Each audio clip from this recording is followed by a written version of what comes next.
फिर नहीं बसते वो दिल जो एक बार उजड़ जाते हैं गालिब, कब्र कितनी भी सजाओ कोई जिंदा नहीं होता। Please remember this. There's a saying called narrow fiddle while Rome burned, अर्थात आग लगी बस्ती में साहब अपनी मस्ती में। कि पापा दूसरे देश की वॉर रुकवा सकते हैं, but why was not a second given to comfort the people of Manipur? कि ये बीजेपी समस्या है और दीदी समाधान है। बीजेपी कटी पतंग है, ममता दी पूरा आसमान है। ये बोलते हैं हम इस देश में मंदिर बना रहे हैं, इस देश को मंदिर बनाए। मैडम, मणिपुर के मुद्दे पर पिछले 22 महीनों में विपक्ष ने लगातार सवाल उठाए। कभी चर्चा ना होने पर हमने वॉकआउट किया, तो कभी मकर द्वार पे धरना दिया। लेकिन हमें सबसे ज्यादा उम्मीद जिनसे थी हमारे आदरणीय प्रधानमंत्री जी, ना उनके मन में मणिपुर के लिए कोई जज्बा दिखा और ना ही उनके बातों में मणिपुर का कोई जिक्र उठा। 600 दिनों से ऊपर चल रही एथनिक वायलेंस मैडम, 240 से ऊपर मणिपुर के भाई और बहनों की मौत, 1500 से ज्यादा जख्मी लोग, more than 5,600 arms, 6.5 lakhs rounds of ammunition looted from police armories, करीबन 68,000 इंटरनल डिस्प्लेसमेंट, 13,000 से ज्यादा स्ट्रक्चरल डैमेज, कई लापता लोगों की डायरी, लगातार दहशत की खबरें। फिर भी सरकार ने अपनी चुप्पी मणिपुर पर नहीं तोड़ी। प्लीज मैडम, कल तक मैतेई कम्युनिटी के महिलाओं ने प्रोटेस्ट स्टेज किया और होम मिनिस्टर को अर्ज किया कि आप जाएं और मणिपुर में शांति लाएं। अध्यक्ष महोदय, कम्युनिटी चाहे कोई भी हो, मणिपुर के लोग हमारे अपने लोग हैं और हम आपसे बस यही कहना चाहते हैं कि whether you like this fact और नॉट, मणिपुर इस देश का ही हिस्सा है। मैम, 550 से ज्यादा civil society organisations, retired bureaucrats, police officers, activist, lawyers, film makers, journalist, academics, writers, they had to unitedly issue a public statement urging the Honorable Prime Minister to speak out about the ongoing ethnic violence in Manipur, but there was pin drop silence from the Prime Minister's end. और जब वो पहली बार बोले तो उन्होंने मणिपुर के अब के हालात के लिए कांग्रेस की तब की सरकार को कोसा, जबकि मणिपुर में डबल इंजन उन्हीं की चल रही थी। Sir, only a few empty words were spoken by the Prime Minister and not even a single substantial step was taken by the central government to handle the Manipur crisis. It was the widespread reporting of this shameful incident of public humiliation of 2 tribal women which led to the judicial intervention of the Supreme Court demanding accountability from the state government. And unfortunately, the United Nations too raised alarms about the blatant abuse of human rights in Manipur, citing reports of extrajudicial killing and sexual violence.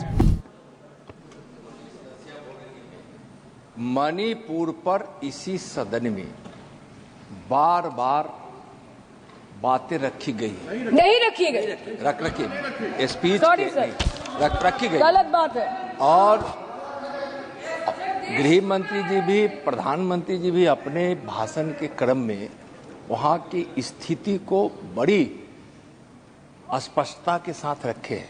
इस तरह के बयान करके, गुमराह करके, अराजक स्थिति पैदा करने के लिए जो मणिपुर शांति की ओर बिल्कुल बढ़ चुका है, उसके महोदय सदन में इस तरह से क्यों बोला जा रहा है महोदय? मैडम, मीडिया रिपोर्ट्स के अनुसार चुराचंदपुर के एक रिलीफ कैंप में 80 से ऊपर लोगों की मौत हो चुकी है, कभी ट्रॉमा तो कभी मैलन्यूट्रिशन तो कभी बीमारी से। एक 36 साल के नौजवान ने एक रिलीफ कैंप में अपनी खुद की जान ले ली। 665 days of continuous conflict assaulted the well-being of 30 lakh people of Manipur. Youth has no future. Women and children are cramped in the relief camps. Elderly says that they have no hope for the future. आज बंगाल में एक मच्छर भी मरता है तो BJP वाले वहां पे प्रेसिडेंट्स रूल बोल के चिल्लाते हैं।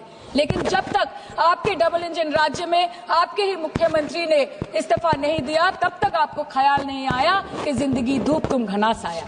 रूल जो है 66, 67 एंड 68, प्रेसिडेंट रूल जिसकी ये बात कर रही हैं, वो आइडेंटिकल बिल है जो कि इस हाउस के पास है। प्रेसिडेंट रूल पर डिस्कशन होने वाला है इसीलिए इनको फाइनेंस बिल पर केवल फाइनेंस की बात करनी है। नो प्रेसिडेंट रूल पर बात होनी है। वो बिल यहाँ है, वो बिल यहाँ है। Madam, after allowing Manipur to burn for months, today you are here offering bouquet of rosy promises. Please remember, फिर नहीं बसते वो दिल जो एक बार उजड़ जाते हैं गालिब, कब्र कितनी भी सजाओ कोई जिंदा नहीं होता। प्लीज रिमेंबर, प्रधानमंत्री जी ने 2022 जनवरी के बाद मणिपुर में अपने कदम नहीं रखे, लेकिन इस बीच 40 बार इंटरनेशनल और 244 बार डोमेस्टिक ट्रिप्स लगाए। Amit Shah ji, honourable home minister, सिर्फ 2 बार गए। माननीय प्रतिरक्षा मंत्री 1 बार गए। माननीय वित्त मंत्री और पार्टी प्रेसिडेंट तो गए ही नहीं। There's a saying called narrow fiddle while Rome burned, अर्थात आग लगी बस्ती में, साहब अपनी मस्ती में।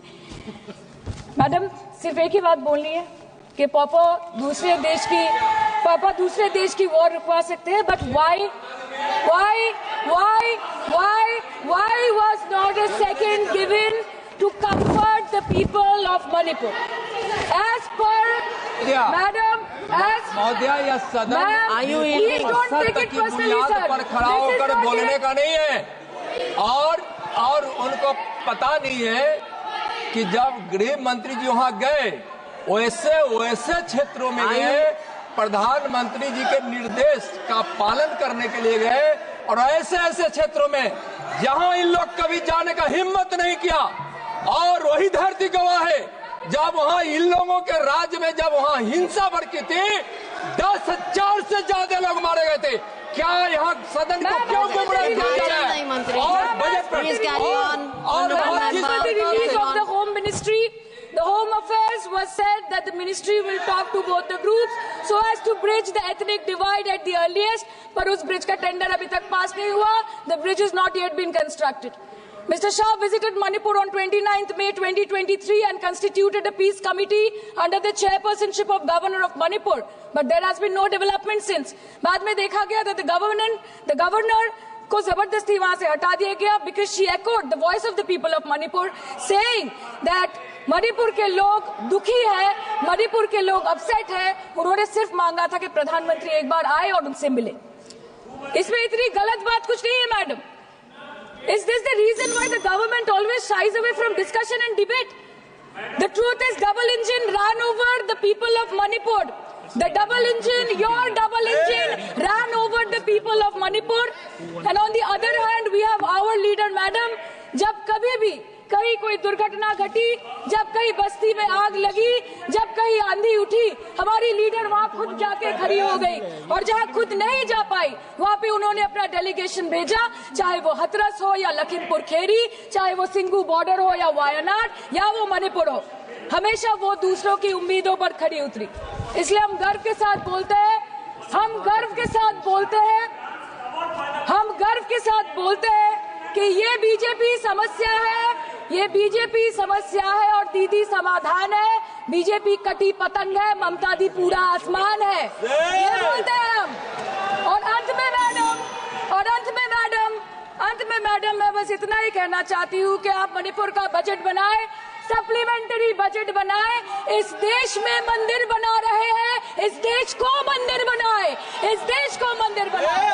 नए भारत में गवर्नमेंट है पर गवर्नेंस नहीं, बजट है पर बचत नहीं, खर्च है पर रोजगार नहीं, बाग है पर बहार नहीं।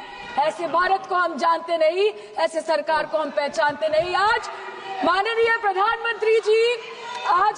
प्रधानमंत्री जी मॉरिशस गए हैं, उनको हमारी तरफ से बड़ी शुभकामनाएं। एक तरफ मॉरिशस है, एक तरफ मणिपुर। मैडम जी, यस, हाँ, एक्सक्यूज मी, बोलिए। मैडम आपसे हम बोलना चाहते हैं। Madam, this is a gross abuse of the chair's indulgence. This is a gross abuse by an honorable member. No, you cannot point fingers at the chair. No, I'm sorry. Who is exceeding the limit of a debate I'm sorry. on the I'm sorry, you appropriation cannot bill. say that. And I'm she sorry. is indulging Minister. in This abuse is- of the indulgence that the no. chair is showing to her. No, And this Minister. is absolutely not acceptable. Raju Bishta In ji. this house, In this house, when the appropriation bill is being discussed, the rules have to be followed. Raju Bishta. Please give us a ruling on 218. Honorable member Give us a ruling on 218. Honorable member is referring to 218. Yeah. That is appropriation. Manipur appropriation. This is Manipur. Madam. Raju Bishta. धन्यवाद madam. Raju Bishta. Raju Bishta. हो गया, इनकी बात आ गई है ma'am. हो चुका है आपका। आप बैठ जाइए अब।